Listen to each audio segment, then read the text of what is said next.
কোকে একটা ঢোক দেন, তারপর একটা সার্চ দেন। কি সোহেল, কোক দিব নাকি একটা? দেশ জুড়ে চলমান কোকা কোলা বয়কট সামাল দিতে এমন বিজ্ঞাপন বানিয়ে কোকের এখন ছেড়ে দেমা কেঁদে বাঁচি অবস্থা।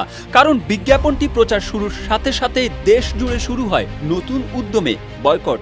সামাজিক যোগাযোগ মাধ্যমগুলোতে চলতে থাকে ট্রল, ডাক দেওয়া হয় যেই দোকানে কোক সেই দোকান বয়কট। বিজ্ঞাপনটি করার পর বিপাকে এর অভিনয় শিল্পীরাও ইতিমধ্যে এই বিজ্ঞাপনের মডেল শিমুল শর্মা তার ফেসবুক আইডিতে এক পোস্ট করে ক্ষমা চেয়েছেন। অবস্থা বেগতিক দেখে কোকা কোলা বিজ্ঞাপনটি তাদের অনলাইন প্ল্যাটফর্ম থেকে সরিয়ে ফেলে। কিন্তু মঙ্গলবার সন্ধ্যার পর থেকে আবারও তাদের ইউটিউব চ্যানেলে দেখা যাচ্ছে যদিও বন্ধ কমেন্ট বক্স। এর আগে তারকা ফুটবলার ক্রিস্টিয়ানো রোনালদো তার এক সংবাদ সম্মেলনে কোকা কোলা সরিয়ে রাখায় ৩৩,০০০ কোটি টাকার ক্ষতির সম্মুখীন হয়েছিল কোম্পানিটি। আর এবার বাংলাদেশে এই বিজ্ঞাপনের পরে সাধারণ মানুষ যেভাবে রিয়্যাক্ট করছে তাতে কি অবস্থা দাঁড়ায় কোকা কোলার, তাই দেখার বিষয়। যমুনা রেফ্রিজারেটর, খাবার ফ্রেশ তো লাইফ জম্পেশ। ফিলিস্তিনের গাজায় ইসরায়েলি হামলার জেরে বিশ্বব্যাপী ইসরায়েলি পণ্য বয়কট চলছে।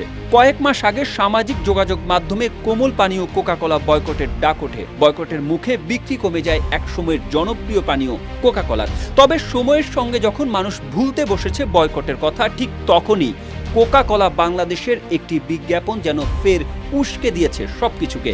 বিজ্ঞাপনে দেখানো হয় কোককে সবাই যে দেশের পণ্য মনে করছে আসলে সেই দেশের পণ্য নয় কোকা কোলা। মানুষ সঠিক তথ্য না জেনেই কোকা কোলা বয়কটের ডাক দিয়েছে।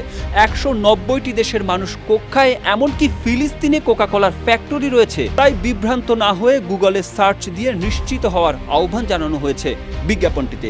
আর এতেই খেপে যায় বাংলাদেশের সাধারণ মানুষ। এমনকি শায়ক আহমদুল্লাহ পর্যন্ত বলেছেন, যেই পণ্য আমার মুসলমান ভাইয়ের বুকের উপর বোমা হয়ে পড়ে আমি সেটা কিনতে পারি না।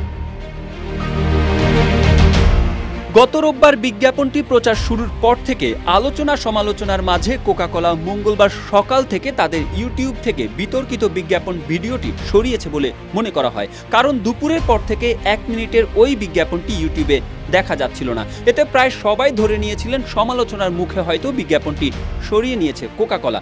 তবে সন্ধ্যার পর থেকে আবারও সেই বিজ্ঞাপনটি তাদের ইউটিউব চ্যানেলে দেখা যাওয়ার পর থেকে মনে করা হচ্ছে সমালোচনা এড়াতে বিজ্ঞাপনটি প্রাইভেট করে রাখা হয়েছিল, পরে আবার পাবলিক করে দেওয়া হয়।